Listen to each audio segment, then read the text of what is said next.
दूर के जंगल में भूरी चिड़िया अपनी मम्मी पापा के साथ रहती थी। उसका पिता कालू कौआ शहर में नौकरी करता था। उसे रोज रोज शहर आने जाने में बहुत परेशानी होती थी। उसकी परेशानी को देखकर भूरी की माँ टुनटुनी एक दिन अपने पति से कहती है, सुबह सुबह तुम्हें उठकर नौकरी पर जाने के लिए निकलना पड़ता है। खुद भी परेशान रहते हो और मुझे भी परेशान करते हो। तुम ऐसा करो, शहर में एक घर किराए पर ले लो, हम सभी वहीं रहेंगे। भूरी का भी दाखिला किसी अच्छे स्कूल में करवा देंगे। यहाँ गांव में कोई अच्छा स्कूल भी तो नहीं है। तुम ठीक कह रही हो भूरी की माँ, मैं आज ही शहर में किराए का घर देखता हूँ। इतना कहकर कालू कौआ वहाँ से चला जाता है। शहर जाने की बात सुनकर भूरी चिड़िया खुश हो जाती है। उस दिन भूरी चिड़िया खुशी खुशी अपने गांव के स्कूल में जाती है। क्या बात है, आज तो तू बहुत खुश है। तुम्हें पता है लूसी, मैं अपने मम्मी पापा के साथ अब शहर में रहने जा रही हूँ। अब से मैं वहीं पढ़ने जाऊँगी।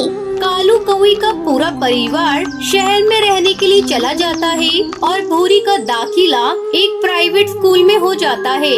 भूरी बेटा, भूरी जल्दी उठ, आज तेरे स्कूल का पहला दिन है। जा जल्दी से जाकर ब्रश कर ले, तब तक मैं तेरा ब्रेकफास्ट रेडी करती हूँ। भूरी चिड़िया तैयार होकर बस का इंतजार करने लगती है। तभी बस का हॉर्न बजता है।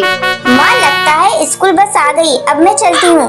भूरी बस में बैठकर स्कूल चली जाती है। जब वो अपनी क्लास में पहुंचती है, अरे रे रे, तू यहाँ क्यों बैठी है? तूने अपनी शक्ल देखी है आईने में? कोयले की तरह काली है। तू हट यहाँ से, पीछे जाकर बैठ। भूरी चुपचाप पीछे वाली सीट पर बैठ जाती है। तभी क्लास में स्कूल की टीचर नेहा तोती आती है। लगता है तुम इस स्कूल में नई स्टूडेंट हो। चलो अपना नाम बताओ। मैडम, मेरा नाम भूरी है। तुम पीछे वाली सीट पर क्यों बैठी हो? चलो आगे आओ। नहीं मैडम, ये काली कलूटी मेरे पास नहीं बैठेगी। मैं इसे अपने पास नहीं बिठाऊंगी। क्यों, क्या हुआ? ये भी तो तुम्हारी तरह इस स्कूल की स्टूडेंट है। तो ठीक है, आप इसे पढ़ाइए, मैं नहीं पढ़ूंगी यहाँ। मैं जाकर आपकी कंप्लेंट प्रिंसिपल मैडम से करती हूँ। थोड़ी देर बाद स्कूल के प्रिंसिपल नेहा तोती को अपने कैबिन में बुलाती है। आप ये क्या कर रही हैं? मिस नेहा, आपको पता है ना, टूनी ट्रस्टी की बेटी है। उन्हीं के सहयोग से ये स्कूल चल रहा है। अगर टूनी उस काली स्टूडेंट के पास बैठना नहीं चाहती तो आप उसे फोर्स क्यों कर रही हैं? अब आप जाइए अपने क्लास में और अपने काम पर ध्यान दीजिए। आगे से आपकी शिकायत मेरे पास नहीं आनी चाहिए। नेहा तोती वापस अपनी क्लास में आती है। चलो सभी अपनी अपनी जगह पर बैठ जाओ। आ गई ना अकल ठिकाने। बहुत आई थी मुझे काली कलूटी के पास बिठाने वाली। शाम को जब स्कूल की छुट्टी होती है तो सभी बच्चे अपने अपने घर जाते हैं। भूरी चिड़िया उदास मन से अपने घर पहुंचती है। उसका उदास चेहरा देखकर उसकी माँ उससे पूछती है, क्या हुआ बेटा, तू उदास क्यों है? नया स्कूल तुझे पसंद नहीं आया क्या? नहीं माँ, ऐसी कोई बात नहीं। अगले दिन जब भूरी चिड़िया स्कूल जाती है तो देखती है कि पूरी क्लास में चारों तरफ केले के छिलके पड़े हुए थे। भूरी चिड़िया बिना कुछ बोले अपनी सीट पर जाकर बैठ जाती है। जब नेहा तोती क्लास में पढ़ाने के लिए आती है तो केले के बिखरे हुए छिलके देखकर गुस्सा हो जाती है। इस क्लास की ऐसी हालत किसने की है? मैडम, इस काली कलूटी ने क्लास में केले खा खा कर छिलके फेंक रही थी और मैंने इसे मना किया तो इसने उल्टा मुझे ही डांट दिया। अरे ओ काली चिड़िया, चल इधर आ और पूरी क्लास की सफाई कर। मैडम, मैंने ये केले के छिलके नहीं फेंके, इस टूनी ने फेंका है। वही खा रही थी केले। मैडम, आप टूनी के बैग को चेक कीजिए, अभी भी केले इसके बैग में ही पड़े हुए हैं। नेहा टीचर टूनी के बैग को चेक करती है और केले को देखकर सारी बात समझ जाती है। नेहा तोती टूनी को भूरी चिड़िया से माफी मांगने के लिए बोलती है। टूनी को अपनी गलती का एहसास हो जाता है। वो भूरी चिड़िया से माफी मांगती है। उस दिन के बाद से टूनी भूरी चिड़िया की सहेली बन जाती है और साथ साथ खुशी खुशी पढ़ाई करने लगती है। राजस्थान के जंगल में टूनी चिड़िया अपनी 3 बहुओं के साथ रहती थी। टूनी चिड़िया की तीनों बहुएं एक से बढ़कर एक थी। वो तीनों बहुत ही आलसी थी। बहुओं के होते हुए भी टूनी को ही घर का सारा काम करना पड़ता था। क्या करूं, 3 बहुओं के होते हुए भी मुझे ही घर का सारा काम करना पड़ता है। कुछ दिनों बाद करवा चौथ का त्योहार आने वाला था। एक दिन टूनी चिड़िया अपनी तीनों बहुओं को अपने पास बुलाती है। आओ आओ मेरी बहुओं, मुझे तुम तीनों को कुछ देना है। ये सुनकर तीनों बहुएं खुश हो जाती हैं। ये माँ जी हम लोगों को क्या देने वाली है? लगता है कुछ खाने की चीजें देंगी। अरे नहीं रे, माँ जी हम लोगों को क्या देंगी? वो तो खुद ही चटोरी है, उनसे कुछ बचेगा तब ना। अरे चुप रहो तुम दोनों, मैं इस घर की बड़ी हूँ। शायद माँ जी घर की चाबी मुझे सौंप कर तीर्थ यात्रा पर जाना चाहती है। तुम तीनों आपस में क्या बातें कर रही हो? ये देखो मैं तुम्हारे लिए बाजार से क्या खरीद कर लाई हूँ। माँ जी क्या है इन डब्बों में? टुनटुनी बहू, तुम्हें पता है ना करवा चौथ आने वाला है। मैं तुम तीनों बहुओं के लिए गहने लेकर आई हूँ। टूनी चिड़िया तीनों बहुओं को एक एक गहने का डब्बा देती है। माँ जी ये तो बहुत सुंदर है। तभी टुनटुनी चिड़िया की नजर एक दूसरे जेवर के डब्बे पर पड़ जाती है। माँ जी उस डब्बे में क्या है? अच्छा उस डब्बे में, उसमें पुश्तैनी हार है। मेरी सास ने मुझे दिया था करवा चौथ के दिन। मैं इसे ही पहनकर पूजा करती थी। फिर तीनों बहुएं वहाँ से चली जाती हैं। रात को टुनटुनी चिड़िया को पुश्तैनी हार के बारे में सोच सोच कर नींद नहीं आ रही थी। ऐसा करती हूँ, कल सुबह सुबह उठकर मैं घर का सारा काम खत्म कर दूंगी। माँ जी जब ये सब देखेंगी तो अपना पुश्तैनी हार मुझे दे देंगी। ऐसा सोचकर टुनटुनी चिड़िया अगले दिन सुबह सुबह उठकर घर का सारा काम करने लगती है। बर्तन की आवाज सुनकर सुंदरी कौवी की नींद टूट जाती है। ओह तो ये बात है, घर का सारा काम अकेले करके माँ जी को इम्प्रेस करना चाहती हो, लेकिन मैं ऐसा होने नहीं दूंगी। हार तो मैं ही लूंगी माँ जी से। मैं अभी चाय बनाकर माँ जी को देती हूँ। मेरे हाथ की बनी चाय पीकर माँ जी खुश हो जाएंगी। तभी वहाँ बबली कबूतरी आती है और टुनटुनी चिड़िया से कहती है, अरे टुनटुनी भाभी आप यहाँ क्या कर रही हैं? आप जाकर सो जाओ, मैं अकेले ही घर का सारा काम कर लूंगी। नहीं, मैं भी तुम्हारे साथ काम में लग जाती हूँ ताकि तुम्हारा काम आसान हो जाएगा। पहले मैं माँ जी को चाय बनाकर दे देती हूँ। सुंदरी चाय बनाने लगती है। माँ जी ये लीजिए अदरक वाली चाय, मैंने आज आपके लिए चाय बनाई है, पीकर बताइए कैसी बनी है। क्या कहा बहू, ये चाय तूने बनाई है? मुझे तो विश्वास ही नहीं हो रहा है।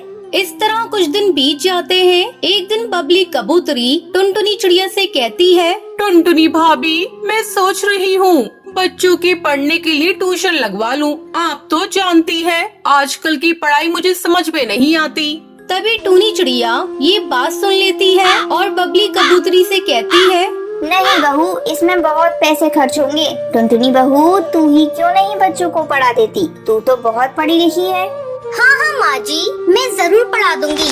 लगता है माँ जी मुझसे बहुत प्रसन्न है, तभी तो उन्होंने बच्चों को पढ़ाने के लिए मुझसे कहा। अब तो इसमें कोई शक नहीं, वो पुश्तैनी हार मुझे ही मिलेगा। इस तरह तीनों बहुएं अपना आलस छोड़ देती हैं और पुश्तैनी हार की लालच में घर का सारा काम करने लगती है। और एक दिन टूनी चिड़िया अपनी तीनों बहुओं को अपने पास बुलाती है। ये लो बहू, तुम तीनों की मेहनत का इनाम है मेरे पास। 2 और पुश्तैनी हार हैं। तुम तीनों को मैं एक एक हार दे रही हूँ। इस पुश्तैनी हार को तुम लोग संभाल कर रखना। हाँ हाँ माँ जी, हम लोग इस पुश्तैनी हार को संभाल कर रखेंगी। तीनों बहुएं अपनी सास के दिए तोहफे से बहुत खुश हो जाती हैं और तीनों घर की जिम्मेदारी अच्छे से संभालने लग जाती हैं। ये देखकर टूनी चिड़िया बहुत खुश होती है और अपने पूरे परिवार के साथ खुशी खुशी रहने लगती है। नदी के किनारे कुछ छोटे गांव बसे थे। वहाँ हर दिन बाजार लगता था, जहाँ पर पंछियों की भीड़ लगी रहती थी। उन्हीं गाँव में से एक गाँव चंदनपुर भी था, जहाँ टुन्नू नाम का एक चिड़ा अपना छोटा सा ढाबा चलाता था। पर कुछ दिनों से टुन्नू बहुत परेशान था, उसका ढाबा चल नहीं रहा था। टुनटुनी, हम रोजाना ढाबे पर मेहनत से खाना बनाते हैं, पर हमारे ढाबे पर अब आमदनी बहुत कम हो गई है। पता नहीं चंदनपुर गांव के ज्यादातर पक्षी शहर जाकर बस रहे हैं। अब भगवान जाने हमारा ये ढाबे का काम कब तक चलेगा। चिंता मुझे भी हो रही है। आगे पिंकी की शादी करनी है। बंटी बेटा भी कह रहा था आगे की पढ़ाई वो शहर जाकर करना चाहता है। वो इस बारे में बात कर रहा था। टुन्नू टुनटुनी की सारी बातें बंटी कबूतर सुन लेता है। वो बहुत उदास हो जाता है और नदी के किनारे जाकर बैठ जाता है। उसकी आंखों में आंसू आ जाते हैं और वो रोने लगता है। माँ और बापू कितने परेशान हैं। मैं ऐसा क्या करूँ जिससे उनकी तकलीफ कम हो जाए। वो बेचारे चिंता में कितने परेशान रहने लगे हैं। हमारा ढाबा बंद हो गया तो हम क्या करेंगे। बंटी अभी खुद से बातें कर ही रहा था कि वहाँ नदी के किनारे एक बूढ़ा तोता अपनी नाव पर बैठा हुआ उससे पूछता है, क्या हुआ बेटा, तुम रो क्यों रहे हो, मुझे बताओ। बंटी उस बूढ़े तोते को अपना सारा दुख बताता है, जिसे सुनकर बूढ़ा तोता उससे कहता है, मेरे पास एक तरीका है जिससे तुम आमदनी कर सकते हो। क्या तरीका है बाबा? देखो बेटा, तुम और तुम्हारे पिता अगर नाव में खाना बनाकर आसपास के गांव में जा जाकर बेचो तो तुम्हारी अच्छी कमाई होगी, क्योंकि आसपास के सभी गांव में रोजाना बाजार लगता है और अच्छी खासी भीड़ रहती है। पर बाबा, हमारे पास नाव कहाँ से आएगी? हमारे पास इतने पैसे नहीं कि हम नाव खरीद सकें।